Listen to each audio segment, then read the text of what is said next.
Aula 6 Filosofia Moderna. O Renascimento e as transformações culturais dos séculos XV e XVI. Contexto histórico. O Renascimento, também conhecido como humanismo renascentista, surgiu entre os séculos XIV e XVI na Europa. Este movimento não apenas influenciou a filosofia, mas teve um impacto significativo nas artes plásticas, na literatura, na política, na ciência e em toda a sociedade. Foi uma era que valorizou a liberdade e a criatividade humana, promovendo uma ruptura com a visão teocêntrica que predominava no pensamento medieval. Durante esta época, a Europa vivenciou a transição do feudalismo para o capitalismo mercantil, a ascensão da burguesia, impulsionada pelo comércio e pela expansão marítima, foi um fator crucial para essa mudança. O desenvolvimento da imprensa e os tipos móveis de Johannes Gutenberg que permitiram o surgimento da cultura do livro, retirando o monopólio cultural exercido pelo clero católico e facilitando a divulgação das novas ideias. Dessa forma, surgem novas interpretações dos textos bíblicos, que levaram à quebra da unidade cristã do Ocidente com as reformas religiosas de Lutero e Calvino. Na política, a principal novidade foi a formação dos Estados nacionais, com a descentralização política e o poder universal da Igreja Católica sendo, progressivamente, substituídos pela autoridade de um monarca com poderes absolutos. Ao contrário da patrística e da escolástica, que estavam fortemente ligadas à Igreja, o pensamento renascentista foi se afastando e se libertando da dominação eclesiástica. Os princípios filosóficos dessa época baseavam-se na racionalização e na ciência, promovendo um distanciamento da teologia e uma nova ênfase no antropocentrismo. Essa mudança representou uma ruptura com a tradição cristã anterior, que colocava Deus no centro de tudo, e passou a valorizar o homem e suas capacidades. Tudo o que os renascentistas pretendiam era assumir a condição humana a seus limites, até as últimas consequências. Nem Deus e nem o demônio, todo o desafio consistia em ser absolutamente, radicalmente humano, apenas humano. Nicolau Shevchenko. O Renascimento, 1985. O Renascimento trouxe consigo uma revalorização da filosofia greco-romana. Os pensadores renascentistas buscavam inspiração nos textos clássicos, promovendo uma renovação intelectual que valorizava a razão, a ciência e o potencial humano. A revolução científica do século XVII. O silêncio desses espaços infinitos me apavora. Blaise Pascal. Essas palavras sintetizam, de certa forma, os medos e angústias daqueles que presenciaram uma verdadeira revolução nas concepções sobre o universo. A Revolução Científica do século XVII foi um período de grandes transformações no campo da ciência e do pensamento racional, marcado por descobertas e teorias que desafiaram as concepções tradicionais sobre o universo e estabeleceram as bases da ciência moderna. As contribuições de nomes como Nicolau Copérnico, Johannes Kepler, Galileu Galilei, Giordano Bruno e Isaac Newton foram fundamentais para essas mudanças. Nicolau Copérnico 1473–1543. Copérnico é amplamente conhecido por seu modelo heliocêntrico do universo, apresentado na obra de Revolutionibus Orbium Coelestium das revoluções das esferas celestes. Ao contrário do modelo geocêntrico de Ptolomeu, que colocava a Terra no centro do universo, Copérnico propôs que o Sol era o centro e que os planetas, incluindo a Terra, orbitavam ao seu redor. Essa teoria desafiou a visão predominante da Igreja e abriu caminho para novas abordagens na astronomia. Johannes Kepler 1571–1630. Kepler, um astrônomo e matemático alemão, expandiu e refinou o modelo heliocêntrico de Copérnico. Ele formulou as 3 leis do movimento planetário, que descrevem as órbitas dos planetas como elipses e não círculos perfeitos. Sua obra principal, Astronomia Nova, apresentou as 2 primeiras leis, enquanto a terceira lei foi introduzida em Harmonices Mundi. As leis de Kepler foram fundamentais para a compreensão dos movimentos planetários e influenciaram significativamente o trabalho de Isaac Newton. Galileu Galilei 1564.642. Galileu foi um físico, matemático e astrônomo italiano que fez importantes observações astronômicas utilizando o telescópio, uma ferramenta então recém-desenvolvida. Ele observou, entre outras coisas, as luas de Júpiter, as fases de Vênus e as manchas solares. Essas observações forneceram evidências adicionais para o modelo heliocêntrico. Em suas obras, Galileu defendeu abertamente o heliocentrismo, o que o levou a confrontos com a Igreja Católica. A filosofia encontra-se escrita neste grande livro que continuamente se abre perante nossos olhos isto: o universo, que não se pode compreender antes de entender a língua e conhecer os caracteres com os quais está escrito. Ele está escrito em língua matemática. Os caracteres são triângulos, circunferências e outras figuras geométricas, sem cujos meios é impossível entender humanamente as palavras. Sem eles, vagamos perdidos dentro de um obscuro labirinto. Galilei G. O ensaiador, os pensadores. São Paulo, Abril Cultural, 1978. Nas palavras de Galileu, percebe-se a tendência do pensamento moderno na busca de um conhecimento com maior precisão, o que seria possível com o uso da linguagem da matemática, que para ele apresentava-se como um conhecimento seguro para explicar as regularidades observadas na natureza. Essa compreensão se expressou no método investigativo matemático experimental utilizado por ele e nas leis da que pretendia enunciar. Seu método pode ser explicado didaticamente da seguinte forma: 1. Observação paciente e detalhada do fenômeno natural em questão e elaboração de uma tese. 2. Realização de experimentos para comprovação dessa tese. 3. Utilização de expressões matemáticas para enunciar as regularidades observadas no fenômeno. Giordano Bruno 1548-1600. Bruno foi um filósofo, astrônomo e matemático italiano que advogou por um universo infinito, sem um centro fixo, onde as estrelas seriam sóis distantes com seus próprios sistemas planetários. Essa visão era radical e herética para a época, e Bruno foi eventualmente condenado pela Inquisição e executado. Suas ideias sobre a infinitude do universo e a pluralidade dos mundos inspiraram futuros cientistas e filósofos, apesar de não serem aceitas durante sua vida. Sua filosofia foi fundamentada na crítica ao pensamento aristotélico em relação ao universo. Aristóteles entendia o cosmos como finito, hierarquizado e estático, tendo como única força de movimento o primeiro motor, um Deus transcendente. Diferentemente, Giordano Bruno era animista. Compreendia o universo semelhante ao pensamento de Heráclito, ou seja, em constante movimento. Isaac Newton 1643-1727. Newton foi um físico e matemático inglês cuja obra Principia Mathematica é considerada uma das mais importantes da história da ciência. Ele formulou as leis do movimento e a lei da gravitação universal, que explicaram como os corpos se movem tanto na Terra quanto no espaço. As leis de Newton forneceram uma explicação matemática precisa para os movimentos planetários descritos porque unificaram a física terrestre e celeste em uma única estrutura teórica. Newton também fez importantes contribuições para a óptica e o cálculo.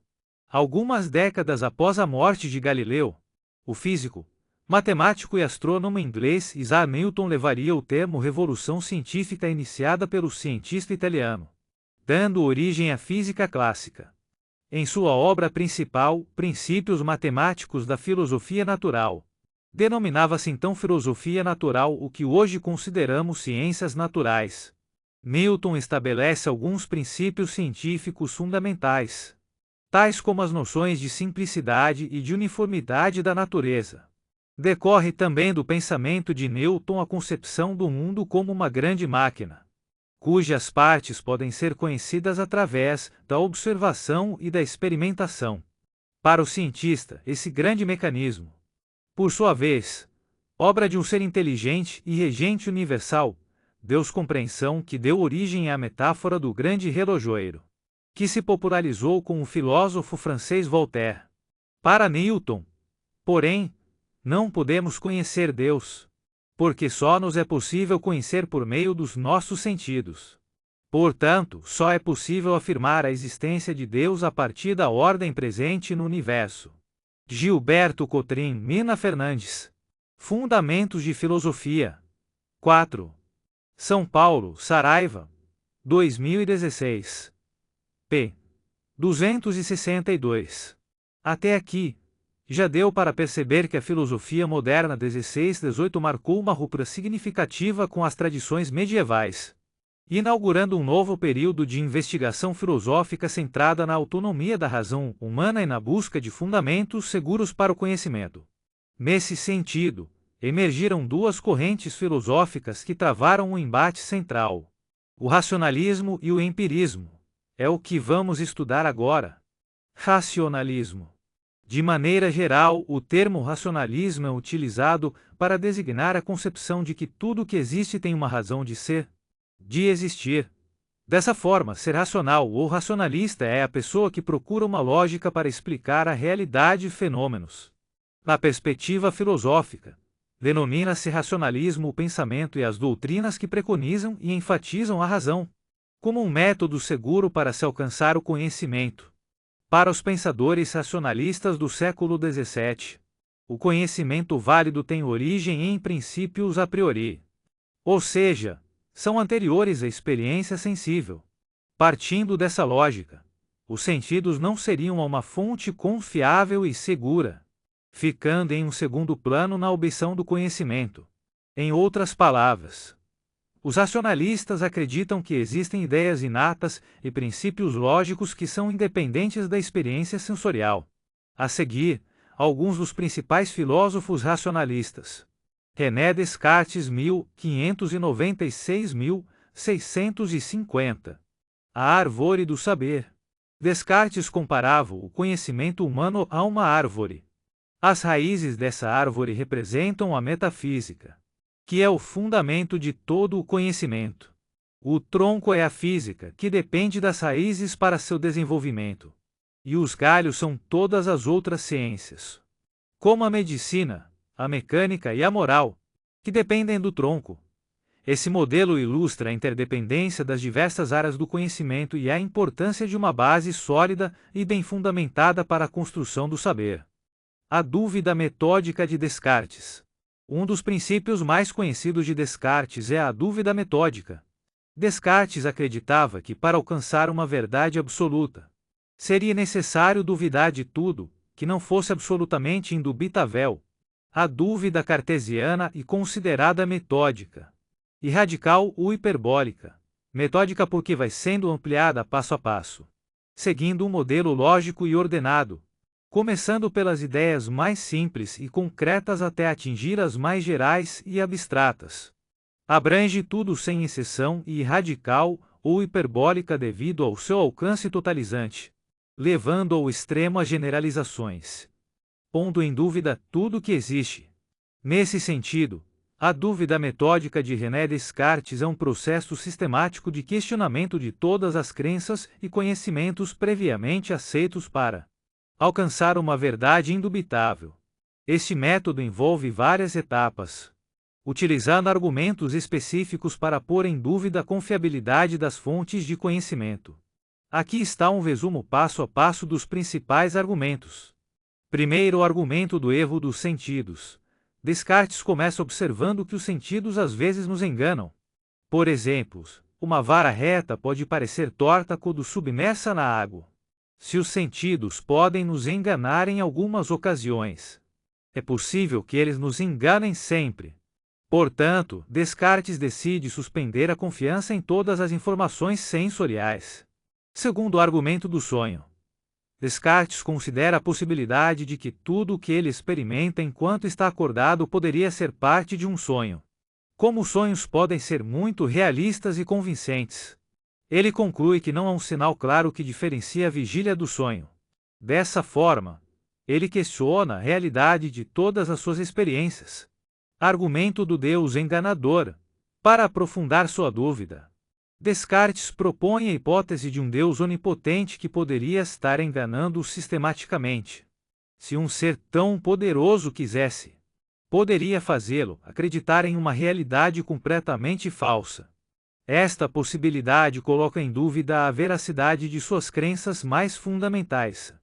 Argumento do gênio maligno. Descartes substitui a hipótese de um Deus bom e enganador pela ideia de um gênio maligno, uma entidade igualmente poderosa e malévola dedicada a enganá-lo.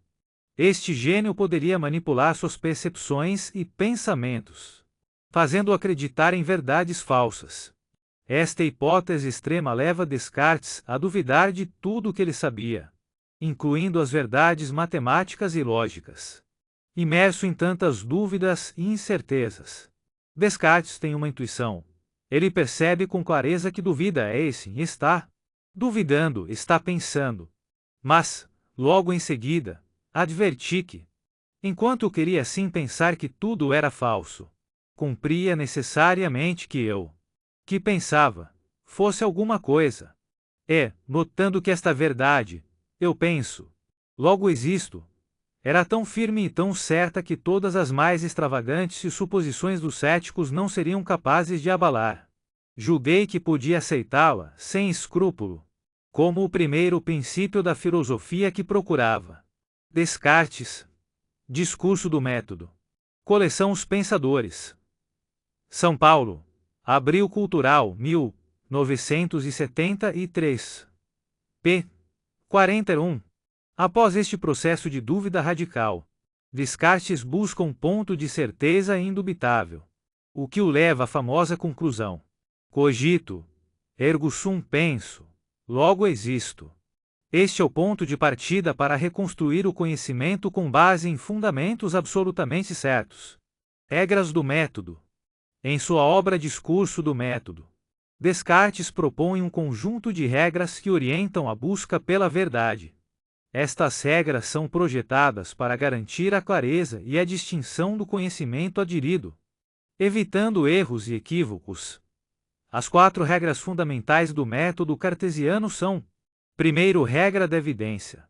Descartes propõe que só devemos aceitar como verdadeiro o que é claro e distinto, ou seja, aquilo que é evidente para a razão.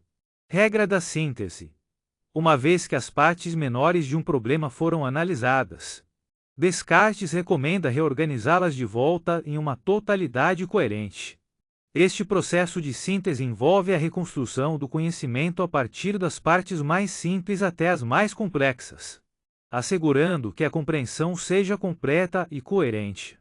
A regra da síntese complementa a regra da análise, garantindo que o conhecimento reconstruído seja tão sólido quanto possível. Regra da enumeração enfatiza a importância de fazer revisões completas e de reavisar enumerações tão amplas e gerais quanto possível. Esse procedimento de revisão e verificação assegura que nada tenha sido omitido e que todas as partes do problema tenham sido consideradas. A enumeração detalhada garante a exaustividade e a precisão do processo investigativo, minimizando a possibilidade de erros e lacunas no conhecimento. Descartes, em sua busca pela verdade, identificou 3 tipos principais de ideias. Esses tipos de ideias ajudam a entender como os seres humanos adquirem e processam conhecimento. Ideias adventícias são aquelas que parecem vir de fora, do mundo exterior, através dos sentidos. São percepções sensoriais que recebemos ao interagir com o ambiente ao nosso redor, como ver uma árvore, ouvir um som ou sentir o calor do sol. Descartes, no entanto, questiona a confiabilidade dessas ideias, pois os sentidos podem nos enganar e não fornecem um conhecimento absolutamente seguro. Ideias fictícias são aquelas criadas pela imaginação. Elas são combinações de ideias que já possuímos, mas rearranjadas de maneiras novas e muitas vezes fantásticas. Exemplos de ideias fictícias incluem criaturas mitológicas, como unicórnios ou cenários inventados, como cidades futuristas. Essas ideias são produto da mente humana e não têm necessariamente uma correspondência direta com a realidade externa. Ideias inatas são aquelas que não vêm dos sentidos nem da imaginação, mas são percebidas como estando presentes na mente desde o nascimento. São impressas na mente humana por Deus e constituem a base do conhecimento certo e indubitável. Exemplos incluem conceitos fundamentais como a ideia de Deus, a noção de perfeição, e princípios matemáticos e lógicos básicos, como a ideia de igualdade ou a verdade de que 2 mais 2 igual 4. O dualismo cartesiano. Outro conceito importante na filosofia de Descartes é o dualismo, que distingue radicalmente entre mente res cogitans e corpo res extensa. Segundo Descartes, a mente é uma substância pensante, não material, cuja essência é o pensamento. O corpo, por outro lado, é uma substância extensa, sujeita às leis físicas e mecânicas do universo. Essa separação entre mente e corpo impactou a filosofia, a ciência e a medicina, influenciando a forma como pensamos sobre a natureza na consciência e a relação entre o mental e o físico. Uma outra contribuição dessa concepção dualista cartesiana foi a separação entre sujeito ser pensante e objeto ser pensado, na qual o ser que pensa assume a tarefa ordenadora do conhecimento, característica denominada de subjetivismo. A ideia de Deus. Para Descartes, a existência de Deus desempenha um papel essencial na garantia da certeza do conhecimento. Em suas Meditações Metafísicas, ele argumenta que a ideia de um ser perfeito e infinito não poderia ter se originado de um ser imperfeito e finito, como o ser humano. Portanto, essa ideia deve ter sido colocada em nós por um ser realmente perfeito e infinito, ou seja, Deus. Além disso, a veracidade de Deus garante que nossas percepções claras e distintas não são enganosas, proporcionando uma base sólida para o conhecimento. Baruch Spinoza 1632-1677. Baruch Spinoza, filósofo do século XVII, é uma figura central no desenvolvimento do racionalismo. Sua filosofia é caracterizada por uma abordagem sistemática e lógica da realidade, que busca compreender a natureza da existência e a posição do ser humano no universo. Metafísica. A metafísica de Spinoza é fundamentalmente racionalista e monista. Ele propõe que tudo o que existe pode ser compreendido através da razão, sem a necessidade de intervenções sobrenaturais ou revelações místicas. Para Spinoza, a realidade é uma, e essa unidade pode ser entendida de forma racional e lógica. Ele rejeita a dualidade cartesiana de mente e corpo, argumentando que ambos são aspectos de uma única substância, Deus imanente. Spinoza rompe com a tradição teológica ao propor um conceito radical de Deus. Para ele, Deus não é uma entidade transcendente, separada do mundo, mas sim imanente. Isto, presente em tudo. Deus, ou a natureza, é a substância única da qual tudo no universo é uma manifestação. Essa visão panteísta implica que Deus e o mundo não são distintos. Deus é a causa interna de todas as coisas. E a natureza, em todas as suas formas, é uma expressão divina. Nesse sentido, Spinoza define substância como aquilo que existe em si e é concebido por si mesmo. Ou seja, aquilo cuja essência implica existência. Para Spinoza, só uma substância, que é Deus ou a natureza. Todos os seres individuais são modos ou manifestações dessa substância única. Essa visão monista contrasta com a ideia de múltiplas substâncias independentes e estabelece uma base para sua concepção de um universo totalmente interconectado e racionalmente explicável. Natureza humana. A visão de Spinoza sobre a natureza humana está intimamente ligada à sua metafísica e à sua concepção de Deus. Os seres humanos são modos da substância divina, dotados de mente e corpo, que são 2 atributos de uma única realidade. Spinoza acredita que a mente humana pode alcançar a verdadeira compreensão da realidade através do conhecimento racional e intuitivo. A natureza humana, portanto, é vista como parte da ordem natural, sujeita às mesmas leis que regem o universo, a liberdade humana, para Spinoza, reside no entendimento racional dessas leis e na conformidade com a ordem natural, o que leva ao verdadeiro bem-estar e à paz interior. Em resumo, o racionalismo de Baruch Spinoza apresenta uma visão unificada e lógica da realidade, em que a metafísica, a concepção de um Deus imanente, a teoria da substância e a compreensão da natureza humana se interconectam de forma coerente. Sua filosofia desafia as distinções tradicionais entre o divino e o mundano, propondo uma perspectiva em que tudo é parte de uma única substância racional e compreensível. Gottfried Wilhelm Leibniz 1646-1716. Gottfried Wilhelm Leibniz, um outro nome da filosofia racionalista do século XVII, desenvolveu uma filosofia que busca reconciliar a razão com a complexidade do mundo. Seu pensamento é conhecido por enfatizar a lógica e a matemática como ferramentas para compreender a realidade. No cerne de seu pensamento encontram-se conceitos como a distinção entre verdade de razão e verdade de fato, a natureza da verdade ou o princípio do melhor dos mundos possíveis, a teoria das mônadas e seu conceito pluralista da realidade, verdade de razão e verdade de fato. Leibniz distingue entre dois tipos fundamentais de verdade: verdades de razão e verdades de fato. As verdades de razão são necessárias e universais. Elas são verdades cuja negação implica uma contradição. Exemplos incluem proposições matemáticas e lógicas, como 2 mais 2 igual a 4. Estas verdades são conhecidas independentes da experiência. Por outro lado, as verdades de fato são contingentes. Sua verdade depende do estado do mundo e não é necessária.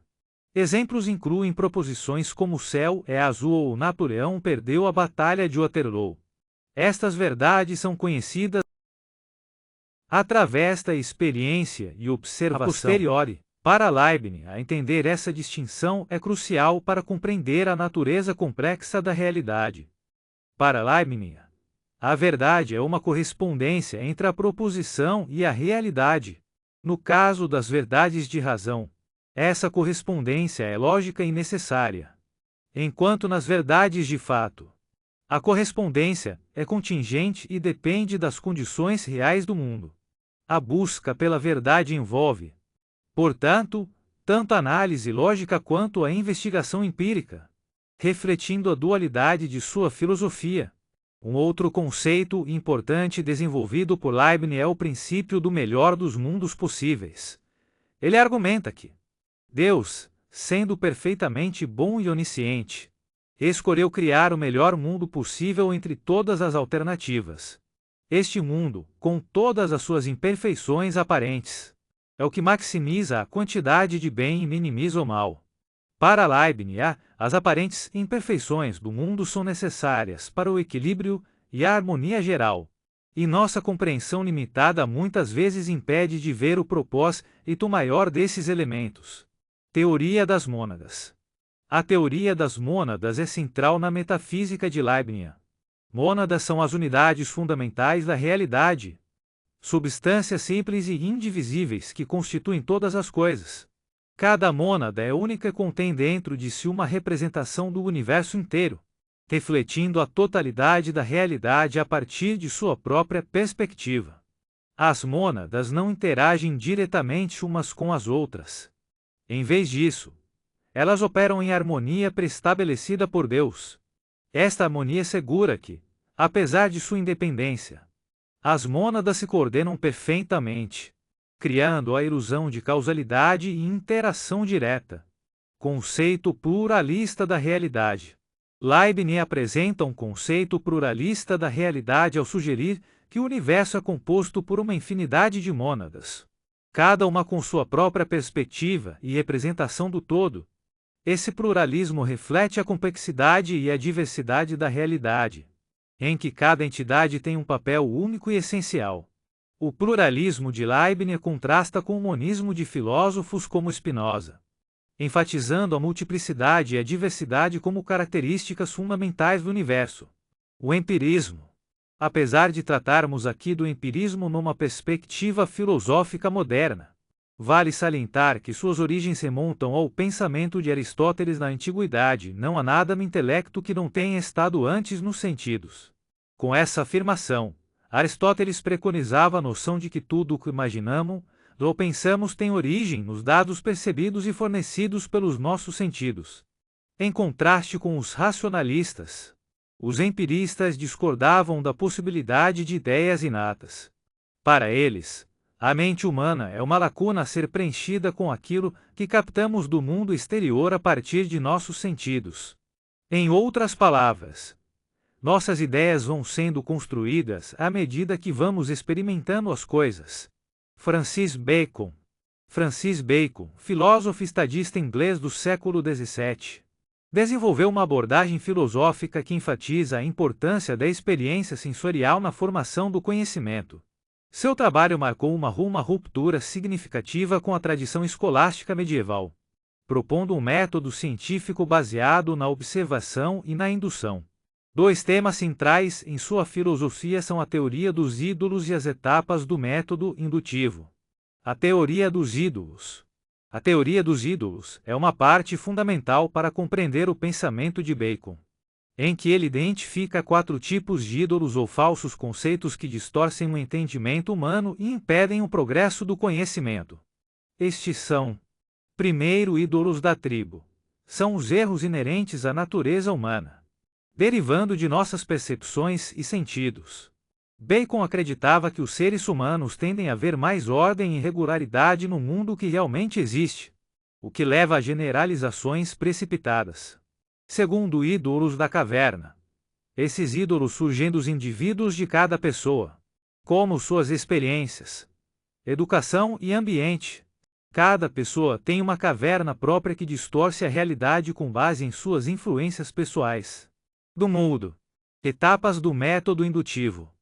Para combater esses ídolos e avançar no conhecimento, Bacon propôs um método indutivo especificamente, que se distingue da dedução aristotélica tradicional. Seu método indutivo envolve várias etapas, cada uma projetada para garantir que o conhecimento se baseie em observações sistemáticas e experimentações. As principais etapas são: primeira, coleta de dados. O primeiro passo envolve uma observação cuidadosa e a coleta de uma ampla gama de dados empíricos. Bacon acreditava que a ciência deveria começar com a observação do mundo natural, sem preconceitos ou. Segundo a organização dos dados, os dados coletados devem ser organizados de maneira sistemática. Bacon sugeriu a criação de tabelas de presença, ausência e grau que ajudariam a organizar as observações de forma que padrões e correlações poderiam emergir. Terceira, exclusão e eliminação. Esta etapa envolve a exclusão e hipóteses que não são consistentes com as observações. Ao eliminar explicações específicas, os cientistas podem se aproximar da verdade. Quarta, formulação de hipóteses, com base em dados organizados e filtrados. Hipóteses podem ser formuladas. Estas hipóteses devem ser testáveis e passíveis de verificação empírica. Quinta, experimentação e verificação. As hipóteses formuladas são então testadas por meio de experimentos rigorosos. Bacon enfatizou a importância da replicação dos experimentos para verificar a consistência dos resultados. Sexta, generalização. Após a verificação, os resultados dos experimentos podem ser usados para formar generalizações ou teorias mais amplas. Estas generalizações, no entanto, ainda estão abertas a revisões e aprimoramentos conforme novas evidências sejam coletadas. Francis Bacon destacou a importância da observação direta e da experimentação controlada, afastando-se das especulações metafísicas e dos dogmas que dominavam o pensamento filosófico de sua época. Ao identificar os ídolos que distorcem a percepção humana e ao propor um método específico para a investigação científica, Bacon lançou as bases para o desenvolvimento da John Locke. John Locke, filósofo inglês do século XVII, é uma figura central no desenvolvimento do empirismo. A filosofia de Locke apresenta uma crítica às ideias inatas e propõe a teoria da tábula rasa e uma distinção entre tipos de ideias, sendo estas as ideias de sensação e as ideias de reflexão. Por essa teoria, Locke argumenta que a mente humana ao nascer é como uma tábula rasa, sem nenhuma ideia ou conhecimento pré-existente. Todo o conhecimento e ideias que possuímos são adquiridos através da experiência. Essa visão contrasta fortemente com a teoria das ideias inatas, que sugere que certos conhecimentos estão presentes na mente desde o nascimento. Noções presentes no racionalismo de Descartes. Segundo Locke, não existem princípios universais que todos os seres humanos reconhecem desde o nascimento. Ele argumentou que se as ideias inatas existissem, deveriam ser universalmente reconhecidas por todas as pessoas, independentemente de sua cultura ou educação. No entanto, observando a diversidade de opiniões e crenças entre os indivíduos, Locke concluiu que não há ideias inatas, e que todo conhecimento é adquirido através da experiência. Tipos de ideias. Locke faz uma distinção entre dois tipos principais de ideias. 1. Ideias de sensação. Estas são as ideias que derivam dos sentidos, através da interação com o mundo externo. Nossos sentidos fornecem informações sobre cores, sons, cheiros, sabores e texturas. Essas percepções sensoriais são a base inicial para a formação de ideias. 2. Ideias de reflexão. Estas são as ideias que derivam da reflexão interna sobre as operações da própria mente. A reflexão nos permite perceber e pensar sobre os processos internos, como pensar, duvidar, acreditar, raciocinar, querer e sentir. Assim, enquanto as ideias de sensação são obtidas a partir do mundo externo, as ideias de reflexão emergem da observação da própria mente em ação. Para a compreensão do mundo externo, Locke defende que as coisas possuem qualidades primárias. São aquelas que existem nos próprios objetos, independentemente de qualquer observador. Elas são intrínsecas aos objetos e podem ser medidas objetivamente. Segundo Locke, as qualidades primárias incluem o sólido, extensão, figura, movimento, o repouso e número. Essas qualidades não dependem da percepção humana. Elas permanecem as mesmas, seja qual for o observador. Por exemplo, a forma de um objeto, sua massa e seu número são propriedades que pertencem ao objeto em si e não mudam de acordo com quem está observando. Qualidades secundárias.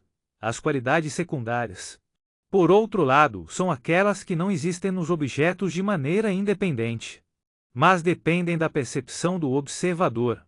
Elas são as sensações produzidas em nossos sentidos pelos poderes das qualidades primárias dos objetos. As qualidades secundárias incluem a cor, som, sabor, cheiro e textura no sentido de sensação. Essas qualidades são produzidas pela interação das qualidades primárias dos objetos com os nossos sentidos. Por exemplo, a cor de uma maçã não é uma propriedade da maçã em si, mas resulta da interação entre a luz, uma qualidade primária refletida pela maçã em nossos olhos. Para ilustrar a diferença, considere uma bola. As qualidades primárias da bola incluem sua forma esférica, seu tamanho, sua massa e o fato de estar em movimento ou repouso. Essas características são objetivas e podem ser medidas. As qualidades secundárias da bola incluem a cor vermelha que vemos, a textura lisa que sentimos ao tocá-la e o som que faz ao quicar. Essas características dependem de nossos sentidos para serem percebidas.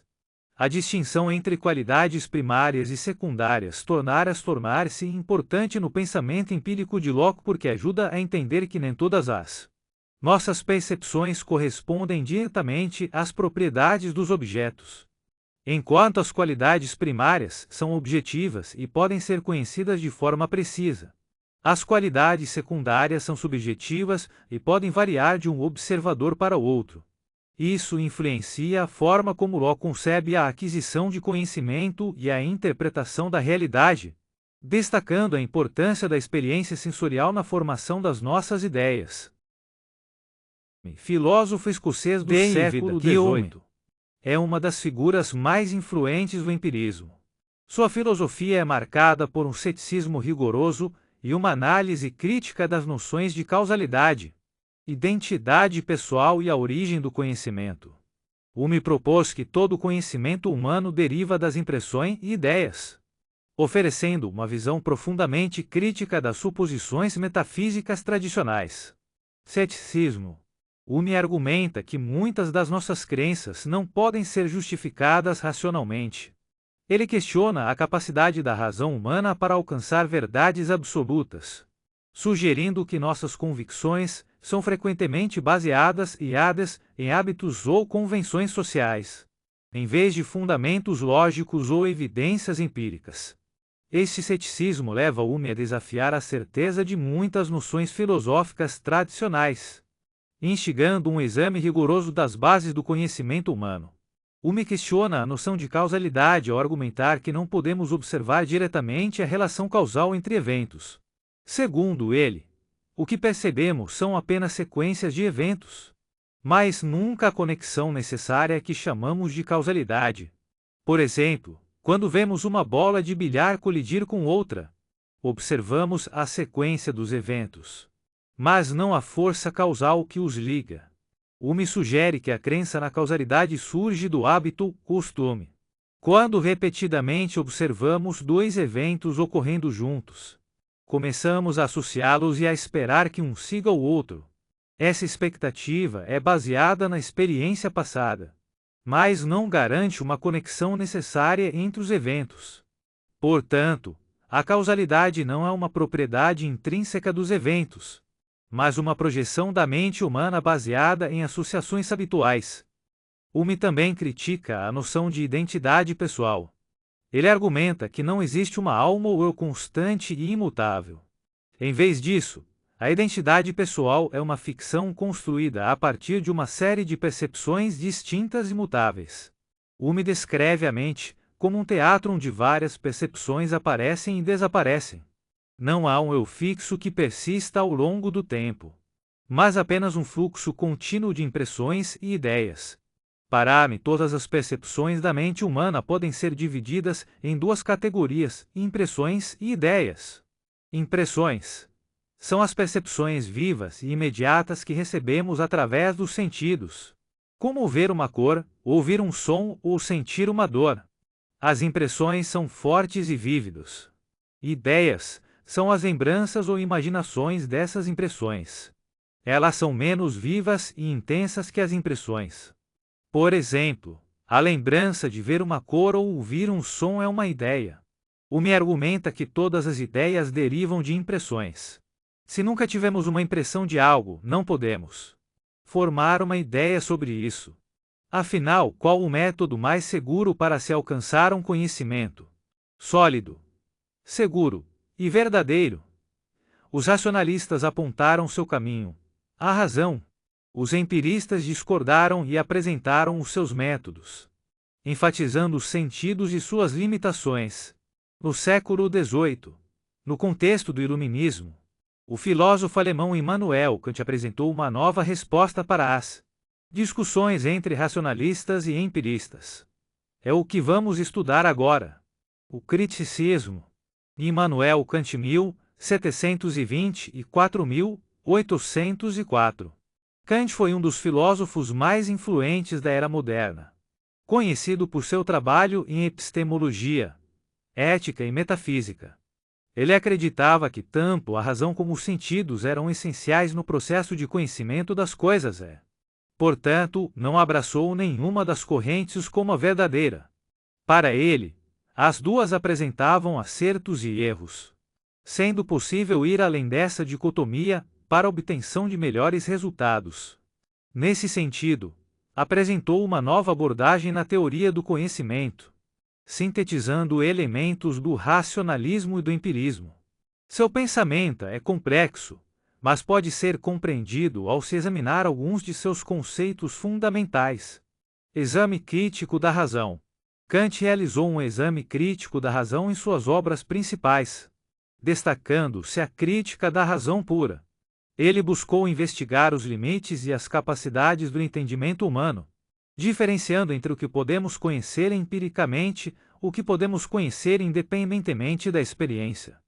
Para Kant, a razão deve ser criticamente examinada para evitar erros e ilusões. Kant distingue dois tipos principais de conhecimento: conhecimento empírico, derivado da experiência, baseado nas percepções sensoriais e nas observações do mundo ao nosso redor. Conhecimento puro, independente da experiência, fundado nas estruturas a priori do pensamento e da sensibilidade. Kant introduz a ideia de que alguns juízos são universais e necessários, ou seja, válidos para todos os seres racionais não dependentes de circunstâncias particulares. Esses juízos são fundamentais para a ciência e a matemática. Juízo analítico. A informação contida no predicado está incluída no sujeito. Por exemplo, todos os corpos são extensos. Este tipo de juízo é explicativo e não adiciona novo conhecimento. Juízo sintético. A informação contida no predicado não está incluída no sujeito, e o juízo acrescenta algo novo ao conhecimento. Por exemplo, a mesa é marrom. Juízo sintético. Juízo sintético. Esses juízos são universais e necessários a posteriori, mas ao mesmo tempo acrescentam algo novo ao conhecimento. Por exemplo, a soma dos ângulos é igual a 180 graus. Esse juízo não é derivado da experiência, mas é necessário para a compreensão da geometria. Juízo sintético. Esses juízos dependem da experiência e da observação. A posteriori. Por exemplo, a mesa é marrom. Kant propõe que existem formas da sensibilidade e do entendimento que modam nossa percepção e compreensão. Espaço e tempo são as formas pelas quais organizamos nossas percepções sensoriais. Em outras palavras, tempo e espaço não são abstrações. Não estão fora de nós. São instrumentos inatos e necessários ao ser humano para que ele perceba e construa sua experiência de mundo. Formas do entendimento. Categorias como causalidade, a priori, substância e unidade, que estruturam nossos pensamentos e juízos sobre o mundo. Limites do entendimento humano. Kant argumenta que o entendimento humano é limitado. Não podemos conhecer as coisas em si mesmas noumena, mas apenas os fenômenos. Ou seja, as coisas como elas aparecem a nós através das formas e da sensibilidade do ento. Uma nova revolução copernicana. Se, na Revolução Científica do século XVII, Copérnico tira a Terra do centro do universo e coloca o Sol, defendendo um modelo heliocêntrico, dando uma nova resposta aos impasses da época. Kant propôs uma revolução copernicana à filosofia, sugerindo que, em vez de o conhecimento se conformar aos objetos, os objetos se conformam ao nosso conhecimento. Isso significa que a estrutura da realidade é, em parte, determinada pelas estruturas cognitivas do sujeito.